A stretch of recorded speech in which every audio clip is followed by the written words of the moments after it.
Hi, my name is Rachel Hayes and I'm a learning technologist for the medical programme at the University of Manchester. I'm an experienced teacher and creative content producer.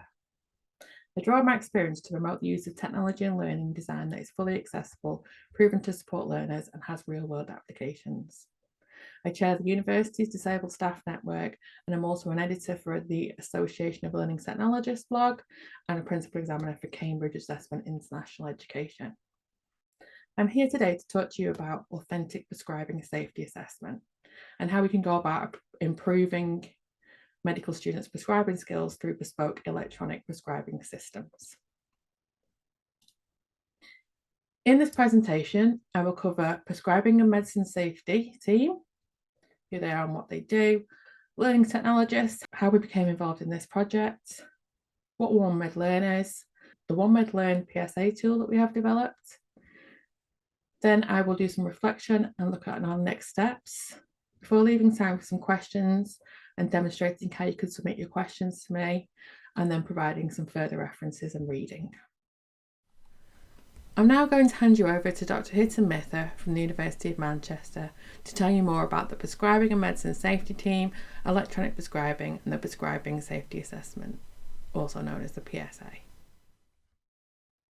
Hi, my name is Hiten Mitha. I'm the Associate Lead for Prescribing and Medicine Safety at the University of Manchester Medical School.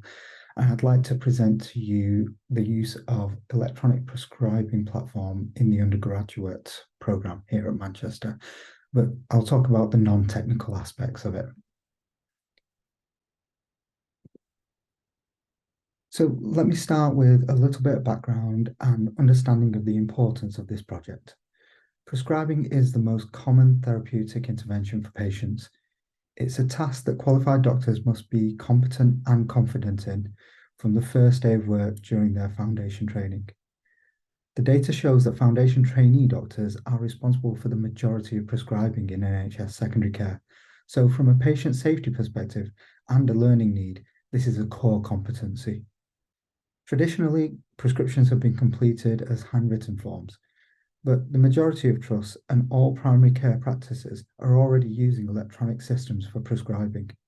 The NHS, furthermore, has a plan to be completely digitised over the coming years, and prescribing is included in this vision. So the use of electronic patient records and prescribing systems is going to be 100% across the UK. So the extensive use of electronic prescribing systems throughout primary and secondary care means that all undergraduate medical students need to learn with and alongside this technology, rather than through the creation and review of handwritten prescriptions. For students to meet this competency requirement, we utilise a National Prescribing Safety Assessment as the benchmark. This is an exam that is required to be passed for students to progress from their first year of foundation programme. The exam is undertaken online using a platform designed and managed by the British Pharmacological Society, or the BPS for short. At Manchester, the Prescribing and Medicine Safety Team have been utilising the BPS platform to prepare students for the assessment and clinical practice.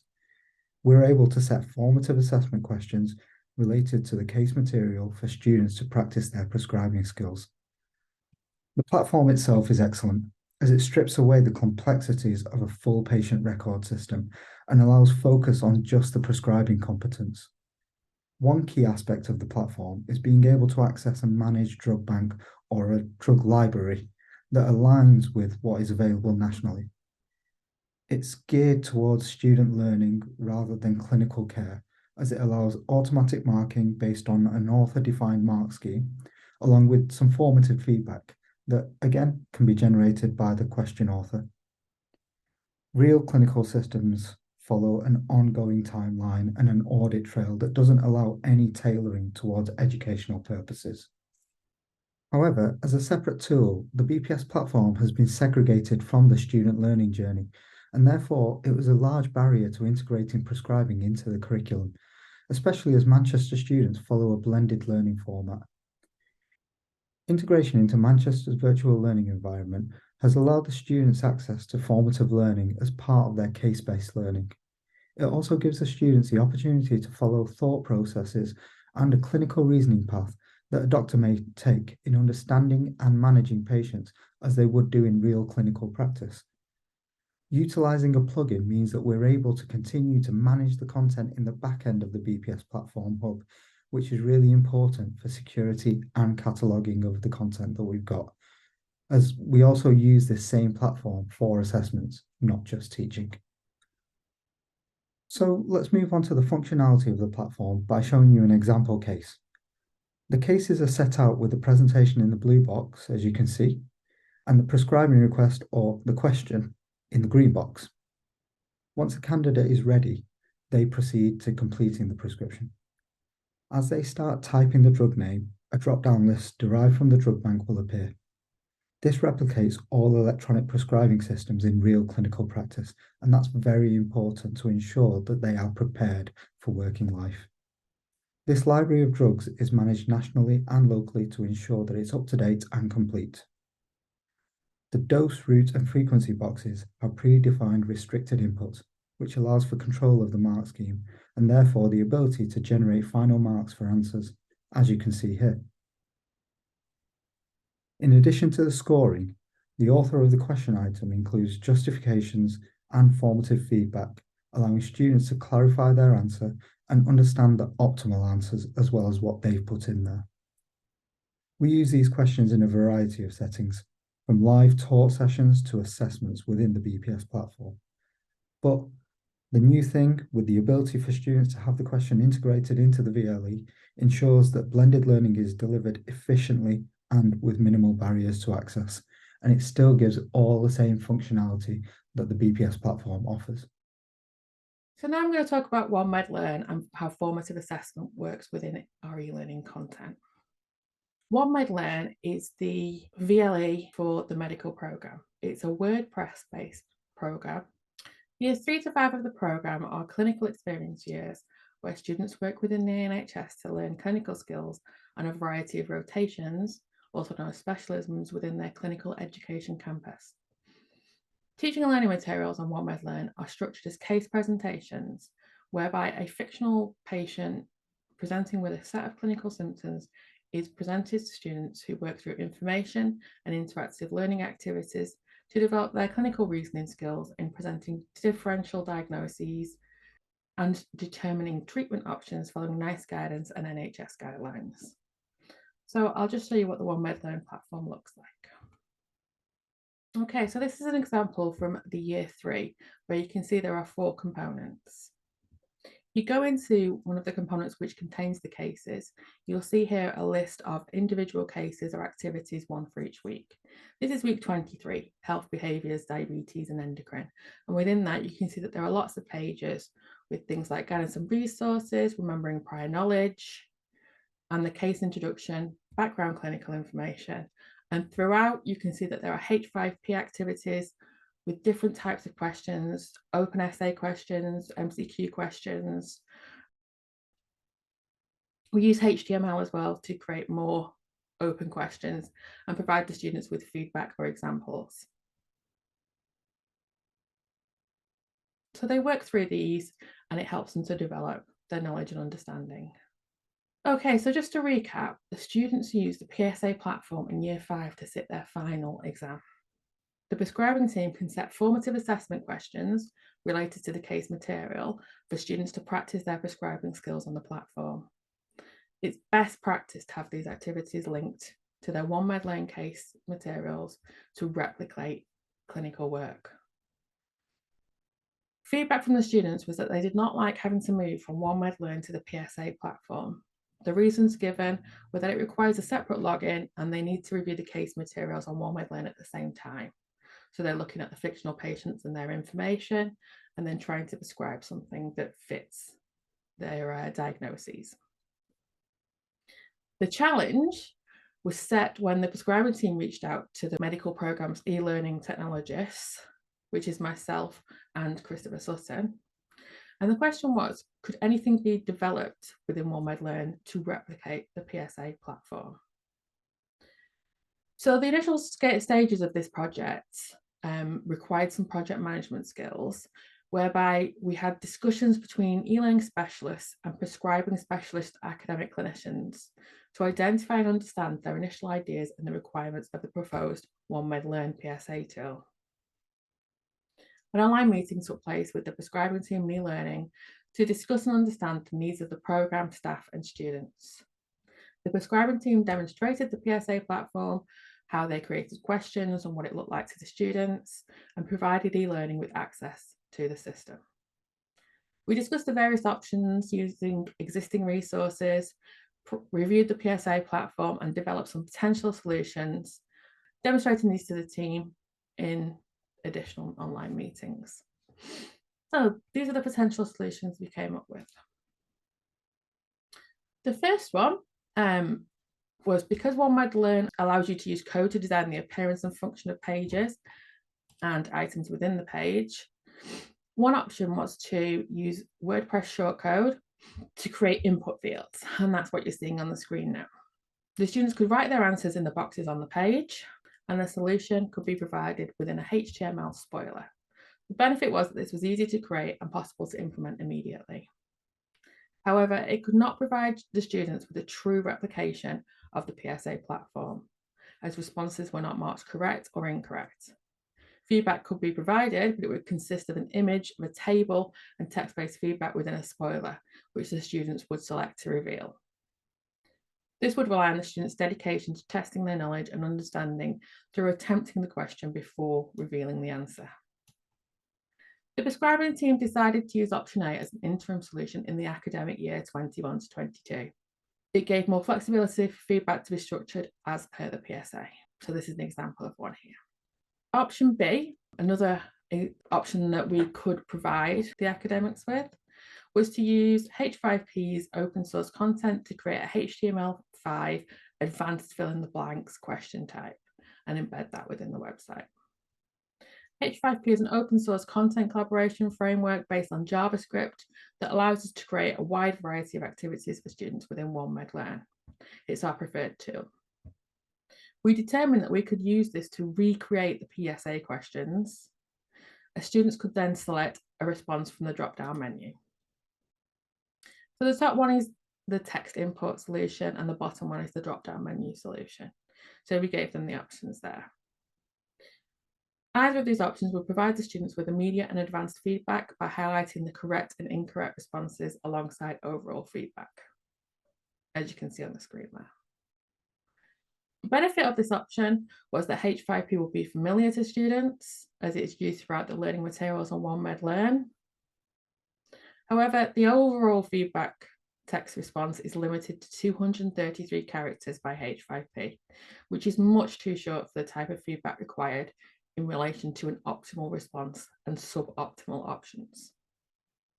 It didn't truly replicate the PSA platform as it didn't link in to the BPA's extensive database of medications.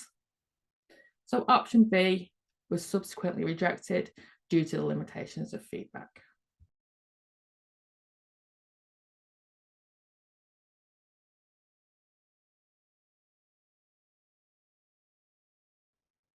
So to recap, we were not there yet. The big idea was to replicate the format of questions used within the PSA within the OneMedLearn VLE environment. The most exciting feature being that it would utilise the British Pharmacological Society's, the BPS, extensive database of medications. The database is invaluable to learners in making the assessment truly authentic, as it allows them to select the medications, dosages, and routes in keeping with electronic prescribing used in clinical practice, whilst mirroring the platform used for the PSA. The medical programme has a WordPress developer on a support contract for their websites, Barrington Innovation. We asked if they could develop a plugin or a tool which creates a link between OneMedLearn and the PSA platform. The reason why we chose Barrington Innovation is that they have experience in developing integrations, such as with Capsule, speaking clinically, and so they're in a good position to be able to do this work. And luckily, the programme had some money left in the support contract budget within that academic year, so we were given clearance to proceed with the work. We set up a meeting with a developer, prescribing team, and e-learning to discuss the details. This option also required working with BPS Assessment and their own outsourced dev team to set up an application programming interface, an API. So we went into development, And this and the tweaking of the form and function of the plugin took a few months and a few attempts to perfect. So luckily now we have the OneMedLearn PSA tool. The OneMedLearn PSA tool has been designed specifically for medical education, so along with opportunities for students to practice electronic prescribing in a safe environment. It will facilitate automatic marking of student prescriptions and opportunities for remote learning, such as placement, with tailored feedback provided in response to student prescription inputs. Students on the programme will therefore gain hands-on experience of EPS and the PSA during their clinical years. And we will therefore be providing many opportunities for authentic assessment to prepare them for their local medical school assessments and their national PSA exam in the final year. So let me just show what it looks like. So this is what it's like when it's embedded within a page. So here we're looking at the further information page for the case we saw earlier. And you can see that it starts by giving the pertinent details that they'll need to write a prescription. As they start to type into the box, you can see that's where it draws through the list from the BPS, which is similar or the same as the list that they'll get within electronic prescribing within the NHS. So they can select the appropriate medicine, dosage, frequency, and route. The options appear in a drop-down menu. They then submit it, what they think to be the correct prescription, and it then scores it in the same way that it does within the PSA platform. Scores are related to the medicine, the dose, the route, and the frequency. And it provides an explanation as to why the correct answer is correct. It also gives additional feedback for optimal answers. And you can see followed up is an open question within H5P. So everything fits in together really nicely. So now we're going to look at some reflection, how we've reflected on this project overall so far. When learning technologists collaborate with academics who are professionals in practice, practitioners, and their professional, statutory and regulatory bodies, there are some generic lessons that can be learned. Learning technologists should familiarise themselves with the specific context and requirements of the professionals they are working with. And this is because each profession will have unique needs, regulations and standards that need to be considered when designing and implementing educational technology solutions. As a learning technologist, I was able to connect with the academic clinicians through being a member of the teaching and learning group for the medical programme.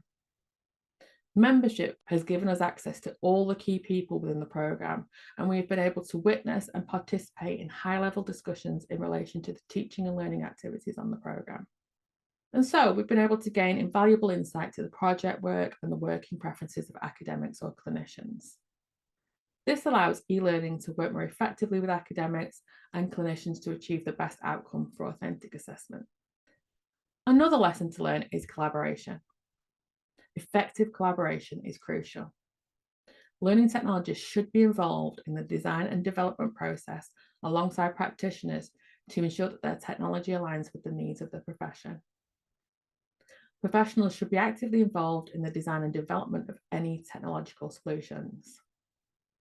And I think we can all agree that learning technologists really appreciate working with academics who have ideas as to how to potentially make improvements to their learning content, and who also value the importance of involving e-learning at an early stage.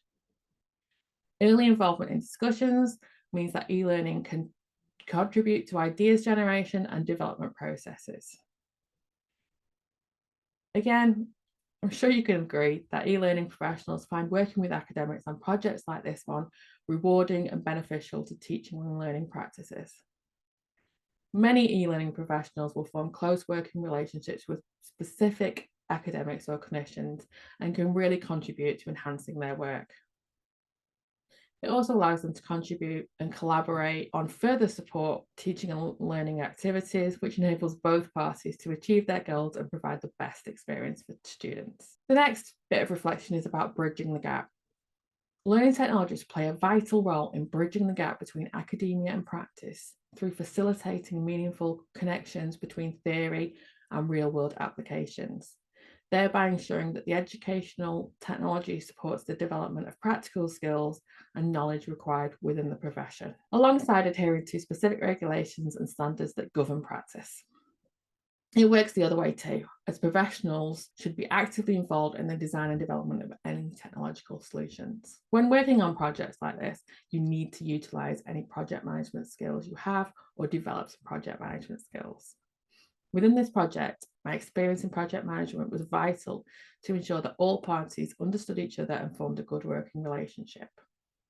Initial meetings and discussions were an important element of the project's success.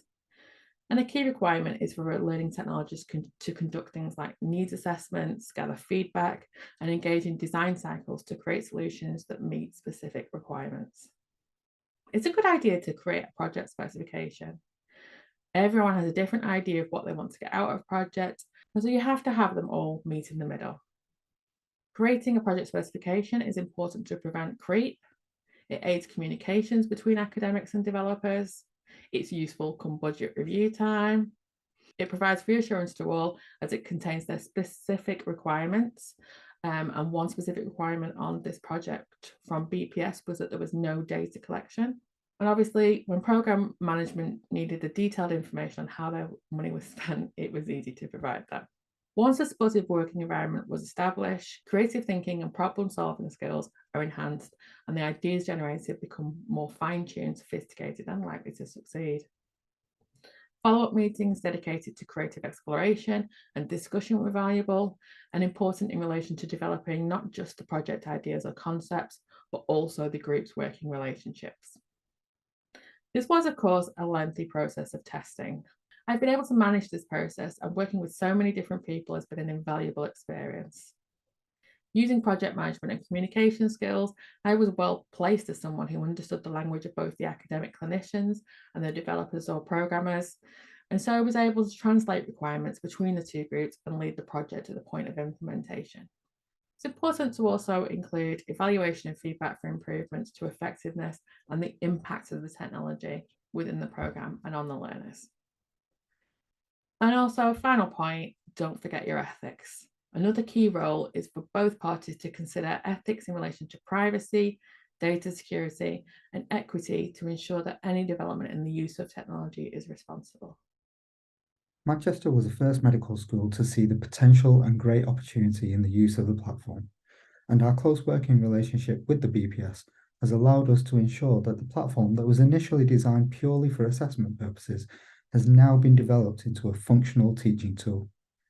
Having communicated this success through various networks, more and more undergraduate healthcare programs are taking on the use of the platform. This includes medical schools, PA courses, and pharmacy courses.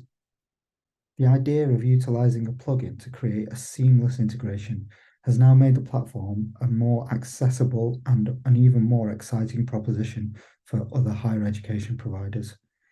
Removing that technology and security-based barriers without the loss of platform integrity is a key requirement to uptake for both academics and students.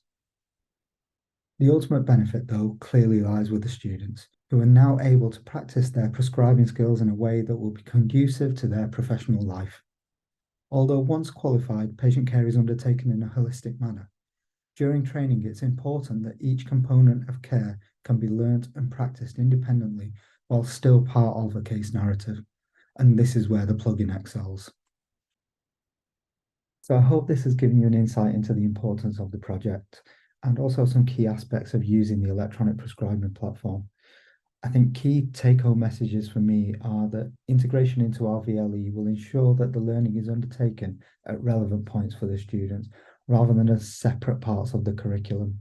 And on top of that, the learning that they're doing is going to make sure that they're well prepared for professional life, because they will be working in exactly this same way. So on behalf of the Prescribing and Medicine Safety team, thank you very much. So what are our next steps? Our next steps with this project are implementation.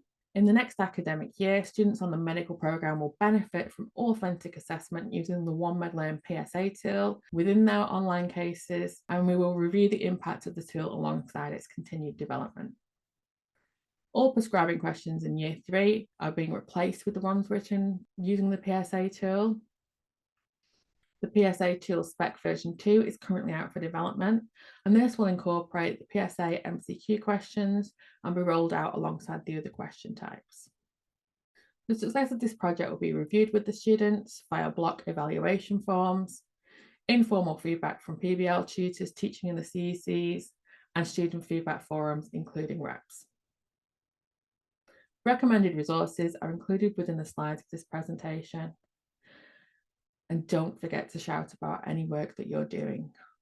For this project, I wrote a press release and sent it to the University of Manchester's internal and external communications team and the BPS team. I spoke to our Institute of Teaching and Learning about writing a blog for them. And I also spoke to the Association for Learning Technologists about putting my own piece in the blog.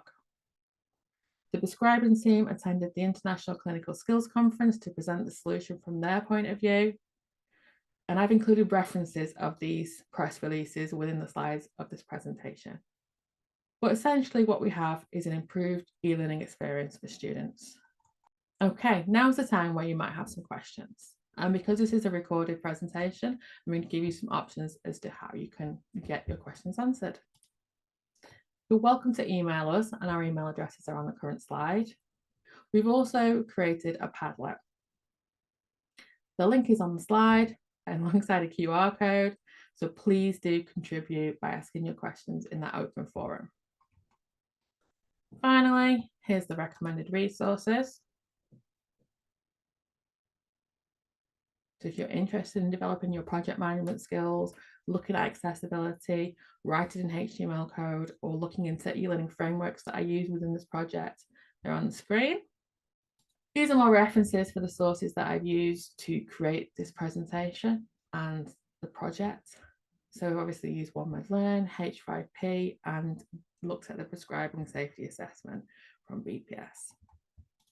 If you're interested in doing some further reading in some of the articles that were released subsequently to the press release that I wrote, you can follow these connections here or these ones here. And finally, thank you very much for watching this recording. I hope you found it interesting.